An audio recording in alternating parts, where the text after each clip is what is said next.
Yo, what up, Street Gods? Eric Kim. I'm writing some turbo thoughts for y'all. So, recording on the iPhone SE, holding the phone backwards, so I'm looking at the Apple logo, and then the single lens looking at me. 720p, 30 FPS. Gonna vlog some thoughts. All right. So, the thought of this morning was, since 2017, the height or the apex of my powers, have I actually gone harder, or have I gone softer with things, right? So actually, I think I probably went softer, truth be told. And it's funny, it's like 2017. It's like 5 years since 2017. And I'm just like, bro, that's like half a decade. And I'm like, what have I been doing the last 5 years? I mean, granted, last year, had a kid, had Seneca, and stuff like that. And yeah, it's for the most part, it's been good. But what does it mean to go harder, and why go harder? So I think what it means to go harder is to become more critical and to become more fearless / have more chutzpah, like have more balls, have more like just outward expression, having the guts to say what's really on your mind rather than just kind of pity patting, rather than just dancing around the thing, right? And the reason I think this is important is because I think in modern day life and reality, my favorite line from Kanye is like, "And is soft as bread, ninjas soft as bread," right? So it's like, and then even his song with the rapper 6ix9ine, it's like Tekashi 6ix9ine is like, he's like, "These ninjas so emo." Okay, so everyone's so emo, everyone's so emotional, everyone's so conflicted, and everyone's so soft, right? And the reason why this is so bad is because I don't know, I think in life, there are certain corroborating theories that might be in accord. Like my best friend Nietzsche is like, at the end of, was it the end of Antichrist or the Will to Power or something, is like, "Thus the hammer speaks." You know, the hammer talking to his other buddy is like, "Why are you so soft? Why are you so yielding? Be hard like the hammer." And you think about Thor, you think about the hammer. Even when it comes to like war and battle and conquest, right? You think about the harder one is the better, right? Even the Spartans, the hardest of the hard. And it's actually funny though, because like in like high school and like stuff like that, so in middle school, it's like everybody's trying to act so hard. So why try to act so hard, bro? Try to act so hard. And then it's tricky because I think there's a notion of quote unquote pseudo hard and like hard, like real true hard. I think true hard is when you're hard in your core, your core values, and then you don't budge.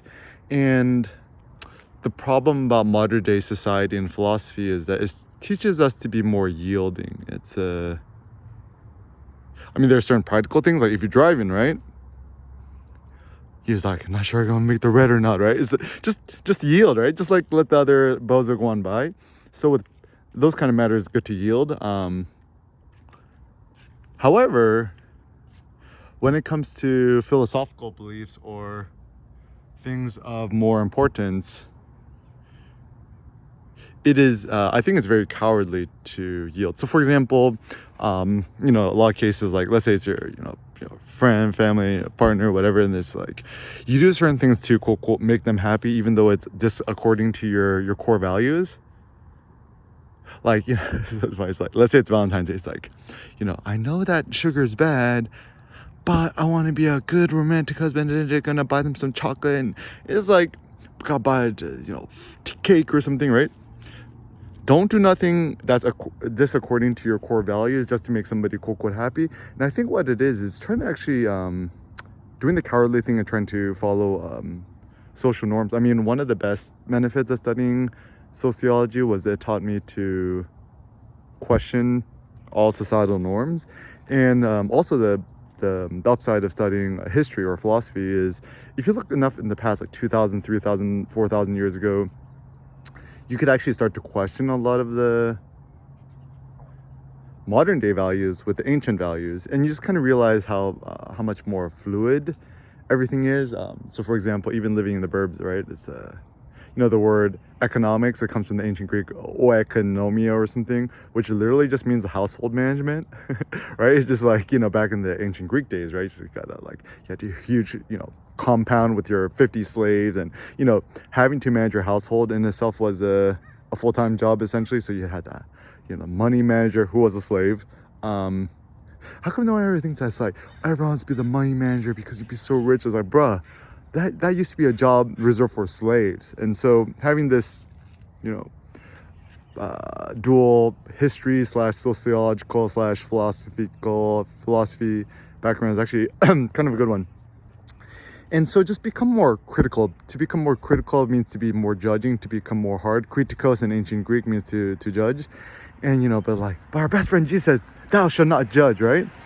I think what Jesus actually meant was, don't judge people's behaviors if you yourself are,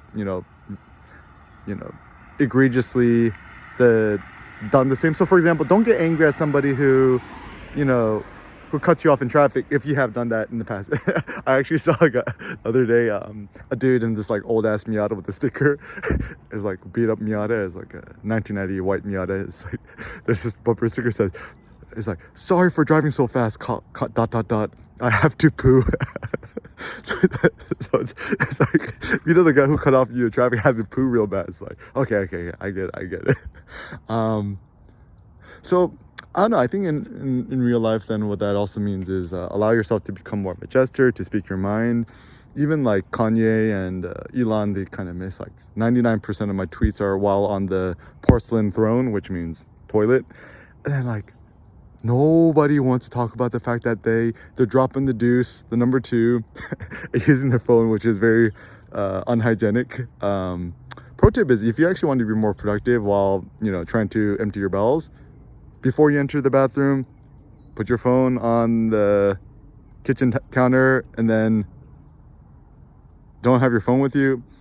A, it's you get less feces on your phone, and B, you probably will go faster. But anyways, people don't joke about that, but it's funny because like kids always joke about pooping and farting and peeing, right? it's funny because I was at the park not the other day, like 6 months ago, and it's a super nice day in SoCal. I'm like topless playing around with Sen, and this girl comes up to me and is like, excuse me, why are you naked?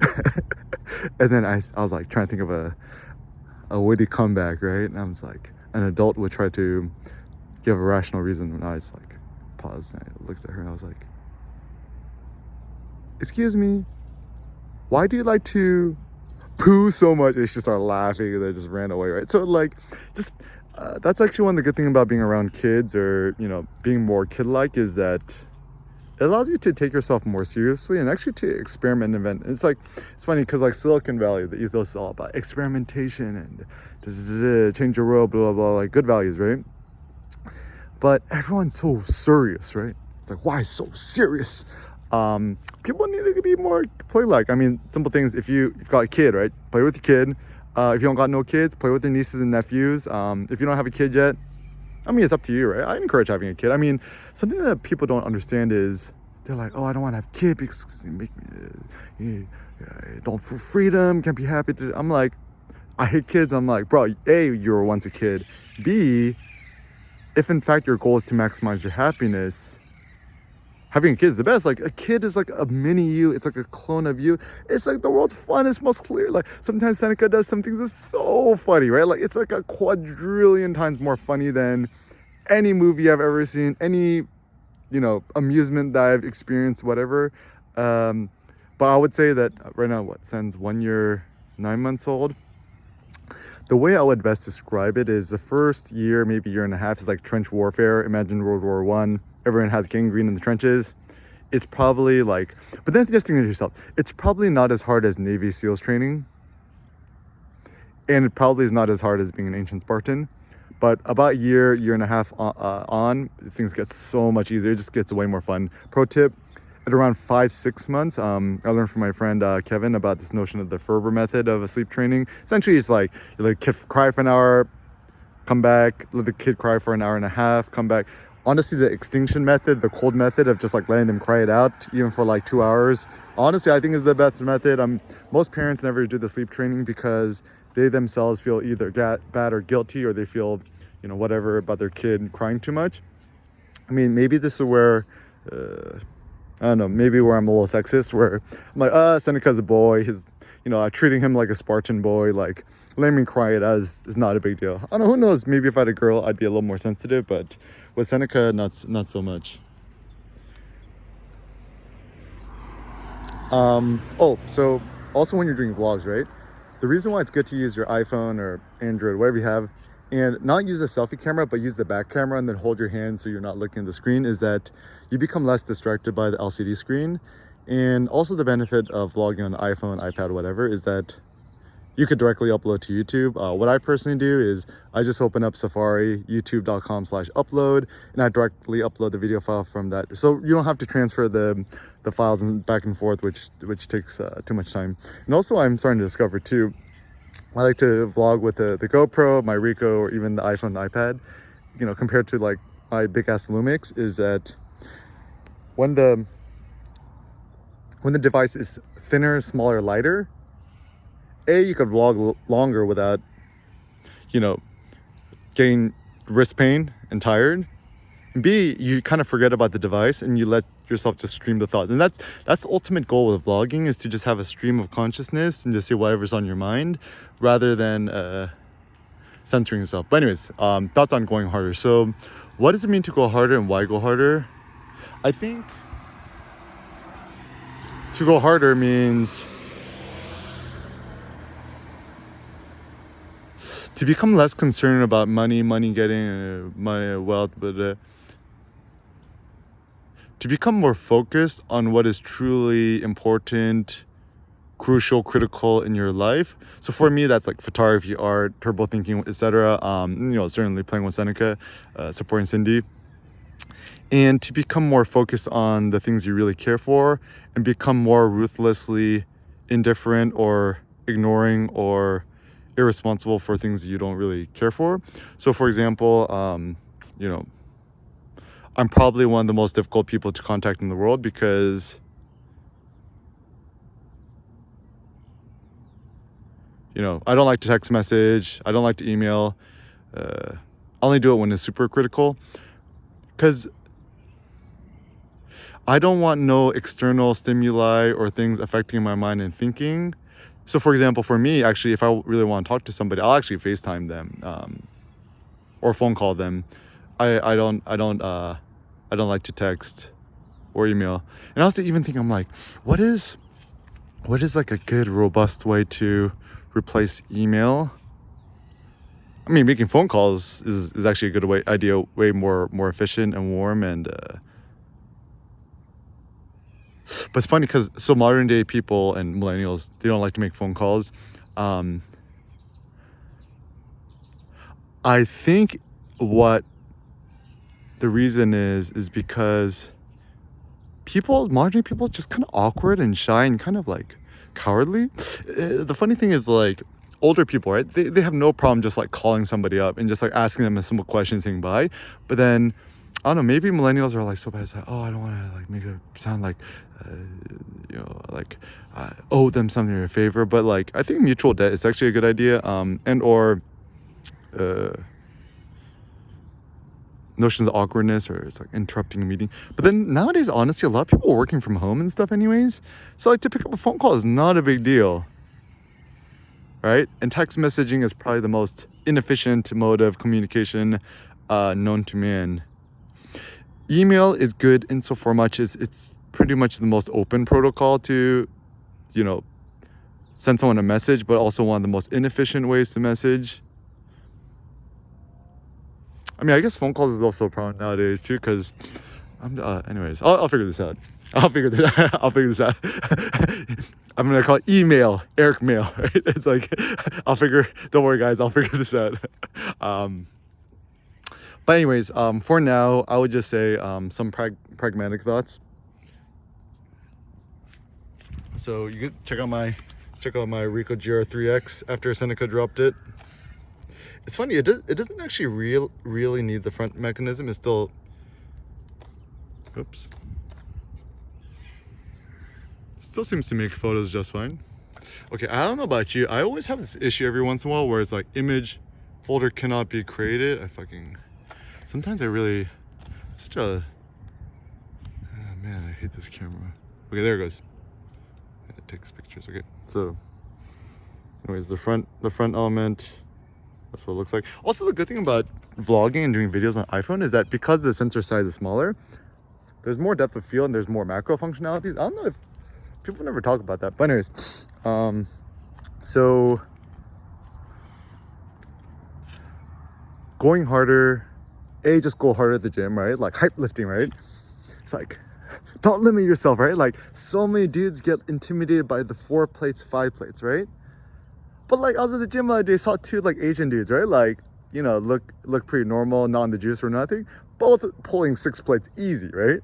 And then it's like, and I'm there to teach you to play around, to do some rack pulls and stuff. How much you gonna do? 7 plates? I'm like, I didn't even think about that, but yeah, I'll try 7 plates. So, you know, don't limit yourself with basic thinking, right? So with the gym, right? Not 4 plates, not 3 plates, not 4 plates, not 5 plates. Think 6 plates, 7 plates, 8 plates. Like we gotta go super duper hard. We gotta go super duper dummy, go super duper ham, right? Hard as a mother father, right? Hard as a mother father. And also with our writing, maybe not to water things down, and also try to make things short, concise, crisp, and also your thinking with your writing, right? Also try to make it like understandable by everybody. So for example, you know, philosophy, they say NB stands for nota bene, note bene, well, note well is like pay attention to what I'm gonna say. But like the average person has no idea what NB means, right? So don't write NB, just write it in like normal plain English, something that, you know, a kid can understand, right? Same thing when, this is the thing I don't like about academics, like et al, right? I have no idea what I mean, I know what et al means, but the average person's not gonna know what et al means. It means also other people. So don't try to speak like an academic or one of these constipated New York Times or New Yorker writers. Whenever somebody, do you want to know how you know if somebody's a critical thinker or writer or not? Never trust nobody who has a subscription to the New York Times or to the New Yorker, especially the New Yorker. If someone quotes the New Yorker or has a subscription to the New Yorker, I mean, certainly I'm still friends with them, right? We still friends, but I'm like, I don't take your thoughts serious, because like little do people know, right? Like this is all owned by this corporation Condé Nast, right? Which owns like 50 plus magazines. So the more people try to write like New York Times or New Yorker, the writing becomes more commodified and more boring, right? Also, another pro tip, when you go to the bookstore or you look at books, never read no book that's written by more than one person, because if it's written by more than one person, it has no true depth or meaning. Any real book that's actually lasted until now is only written by a solo author. And this is also maybe where I'm for solo entrepreneurship. And also think about great innovators, right? Like an Elon Musk, a Steve Jobs, a Kanye West, a Jay-Z, etc. Jeff Bezos, what's it? Invent and Wander book, really good. It's like, why are people so anti Jeff Bezos? People are so anti Jeff Bezos because they jealous of him. They envious of him. Also, the funny difference is the difference between envy and jealousy. So envy means you want to be them.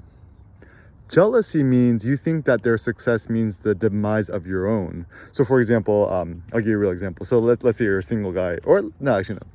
Single guy. No, sorry.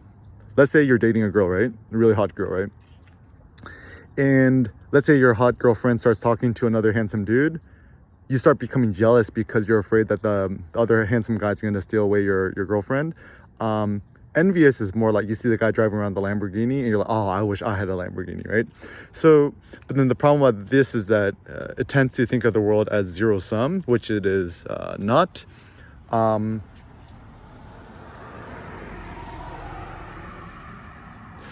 I like the idea that we can all thrive and prosper together. That's just my line of thinking, my core value.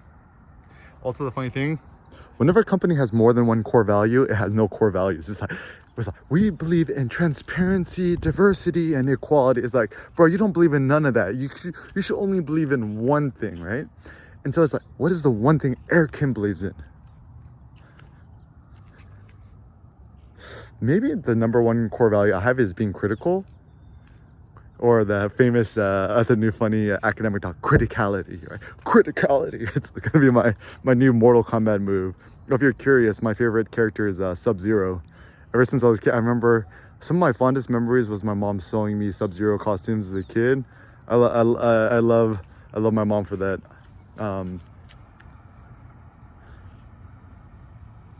But it's funny though, cause like blue is not trendy no more, like black and blue. Gotta bring back the Sub-Zero.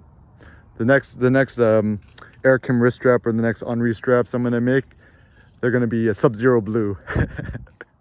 It's gonna be gangsta. Or once I get the Lambo, right, it'll be Sub-Zero blue. I actually saw a Lamborghini Urus in that kind of like that aqua blue color. It actually looks pretty cool. But anyways, so or I think the Honda Civic Type R, the Boost Blue, it actually looks pretty cool too. But anyways, Boost Blue with yellow rims, that would look gangsta, okay? But anyways, so just think to yourself on a daily basis how to go harder. You know, drink more black coffee, espresso, matcha green tea, etc. At the gym, go hard, go harder.